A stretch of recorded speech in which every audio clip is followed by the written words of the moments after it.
शहबाज शरीफ साहब, मियां साहब ये लोटा नहीं है, एक और लोटा नहीं बल्कि ये तो लोटी है। मियां साहब को बताओ, दिखाओ, हमें शर्म आती है, हमें शर्म आती है। हम कहते हैं कि इस मुल्क में मुझे तो पीपल पार्टी के किरदार पे और बिलावल भुट्टो साहब के किरदार पे बड़ा मुझे अफसोस है। मियां साहब तो अगर झूठ बोल रहे हैं भी वो ओहदे के काबिल नहीं है।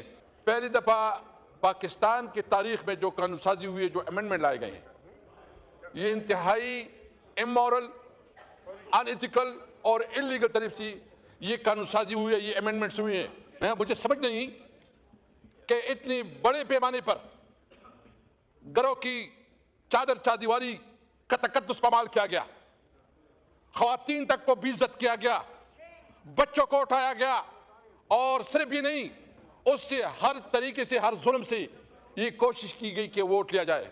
क्या कानून साजी इस तरह होती है? मुझे तो पीपल पार्टी के किरदार पे और बिलावल भुट्टो साहब के किरदार पे बड़ा मुझे अफसोस है कि किस तरह एक जमहूरी पार्टी अपने आप को जमहूरियत का चैंपियन कहने वाले इस किस्म के अमेंडमेंट में हिस्सेदार बने, इस जुल्म और जबर के मामले में वो हिस्सेदार बने। मुझे अफसोस है इस बात पे। शहबाज शरीफ साहब फरमा रहे हैं कि इसमें कोई लॉट आउट नहीं है, वो कहते हैं कोई लॉट आउट नहीं है, ये तो आजाद थे। तो मियां साहब तो इस सीट पे बैठे हैं, या तो झूठ बोल रहे हैं या इतने ला इल्म है। अगर झूठ बोल रहे हैं तो भी वो उस ओहदे के काबिल नहीं है, और अगर इतना ला इल्म है तो भी वो अपने उस ओहदे के साथ ज्यादती कर रहे हैं। जनाब स्पीकर, जो लोटा एमएनएज ने वोट दिया है, मैं उनकी इलेक्शन की पोस्टर आपके सामने रखता हूं। ये है चौधरी मोहम्मद इलियास, ये चौधरी मोहम्मद इलियास है लोटा।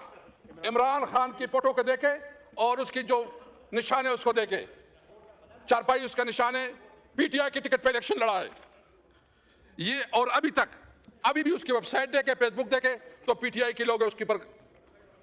जो मियां चन्नू सी पीर ज़हूर हुसैन कुरैशी, ये उसका पोस्टर है,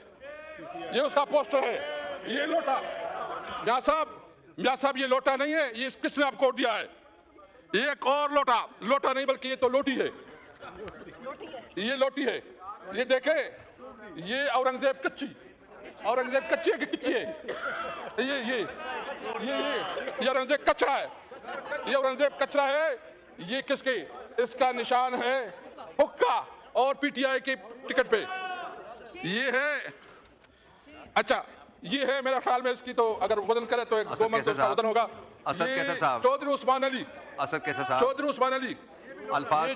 अली, ये लोटा है, इसका मोर निशान है, मोर। साहब, एक गुजारिश है जी, अल्फाज का चुनाव सही रखें। ऑनरेबल मेंबर के लिए कचरा इसका लफ्ज़ हम एक्सपंज करते हैं, प्लीज। मैंने और कुछ नहीं कहा, ये बताए ना, ये चौधरी उस्मान अली।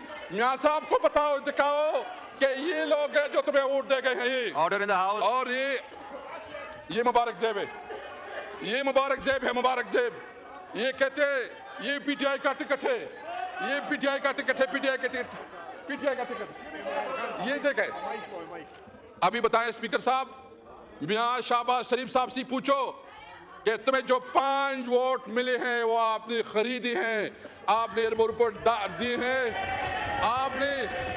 आपने खरीदे हैं। आपने इस कानून साजी का जिस तरह तुमने कानून साजी किए, तुमने इस मुल्क की जमहूरियत को जो हमने शेम जमहूरियत, ये शेम डेमोक्रेसी, और तुमने जमहूरियत के नाम पे काला डब्बा डाला है। ये कानून साजी नहीं है। हमें शर्म आती है, हम अपने आप को पार्लियामेंटेरियन कहते हैं, हमें शर्म आती है। हम कहते हैं कि इस मुल्क में जमहूरियत है, हमें शर्म आती है। ये जमहूरियत नहीं, इसमें तो आप जब डंडे के जोर पे, आप बंदूक के जोर पे और ये पार्लियामेंटेरियन, ये पार्टियां कहती है कि हमने करवाया, वह तुमने क्या करवाया, और जिसने किया उसने किया, तुम्हारा कोई रोल नहीं है, जोर और जबरदस्ती से किया है। जनाब स्पीकर, सबसे पहले मैं समझता हूं, नंबर 2, ये गैर कानूनी कानून साजी हुई है। मैं पूछना चाहता हूं, ये सेनेट फेडरेशन यूनिट है, इसमें तमाम सूबों की बराबर की नुमाइंदगी होती है, जो खैबर पख्तूनख्वा की नुमाइंदगी नहीं है इसमें। मुझे बताओ, क्या सेनेट पूरा है? जो ये आइन की खिलाफ वर्जी नहीं है कि एक सूबे को आपने हक रायदही से महरूम रखा, एक सूबे को आपने जो उसका हक था उससे महरूम रखा, तो न कोई असम्बली पूरा, न सेनेट पूरा, तो आइन साजी होती है, कानून साजी होती है। تو میں سمجھتا ہوں کہ اگر آپ کہتے ہیں کہ جمہوریت ہے، جمہوریت کی پتہ ہے، میں سمجھتا ہوں کہ جمہوریت کا شکست ہے. پاکستان میں جمہوریت ہار گئی ہے، پاکستان میں جمہوریت ہار گئی ہے. یہ جو آپ کہتے ہو کہ ہم نے آئین پاس کر کے بہت بڑا کام کیا شاید تاریخ میں، میں اس لیے میں پیپل پارٹی سے زیادہ گلہ کرتا ہوں کہ جو ذوالفقار علی بھٹو کا تحفہ تھا 1973 آئین، اس کے لیے جو قانون سازی جس طریقے سے ہوا، اس نے تمام حدیں پلان کی، اس نے کوئی اخلاقی حد نہیں توڑا، اس نے چادر چاردیواری کو پامال کیا، خواتین کی بے حرمتیں ہوئی، لوگوں کے گھر مسمار ہوئے، اور اس کے باوجود یہ پتہ کر کے میں بالکل یہ واضح کرنا چاہتا ہوں. یہ بھی بات ہو رہی ہے 27ویں ترمیم کا، مجھے پتہ چلا ہے کہ یہ کوشش کر رہے ہو. کل جو میٹنگ ہوئی ہے انشاءاللہ تعالیٰ اس کے خلاف ہم پوری عوام کو نکالیں گے. ابھی ہم جلسے کریں گے، ابھی ہم جلسے نہیں، ابھی اسمبلی ہوگی، عوام میں اسمبلی ہوگی، اور ہم مقابلہ کریں گے تمہیں غیر قانونی اور امورل اقدامات کے خلاف ہم عوام کو نکالیں گے. کیسر صاحب نے اٹھایا کہ جب ایوان ہی مکمل نہیں ہے تو پھر یہ کیسے آپ آئینی ترمیم کر سکتے ہیں. چلے وہ تو ٹھیک ہے، ڈکٹوریل جو اقدامات کیے گئے، بندے اٹھائے گئے، ان کی فیملیز کو اٹھایا گیا، بچوں کو تنگ کیا گیا، چادر چاردیواری کا تقدس پامال کیا گیا، وہ بھی صحرا انہی کے سر جاتا ہے. انہوں نے وہ قانون سازی کی تھی کہ ایجنسیاں کسی گھر میں کسی وقت بغیر وارنٹ کے وہ داخل ہو سکتی ہیں، بندوں کو اٹھا سکتی ہیں، اور وہ کسی عدالت میں نہ پیش کرے یہ ان کا حق ہے، یہ غیر قانونی عمل نہیں ہوگا. تو وہی کچھ تو کر رہے ہیں. جب وہ قانون سازی ہو رہی تھی تو اس وقت بھی ایوان مکمل نہیں تھا، اس وقت تو وہ نگران حکومت تھی جب یہ سارا کچھ ہوا تھا. اور اب جب سینٹ کی سیٹیں خالی ہیں، کے پی کے لوگ جو ہے نا سینٹ میں منتخب نہیں ہوئے، پھر وہ جو ریزرو سیٹیں ہیں وہ ابھی تک جو ہے نا وہ مکمل نہیں ہوئی، ایوان مکمل نہیں ہوا ہے.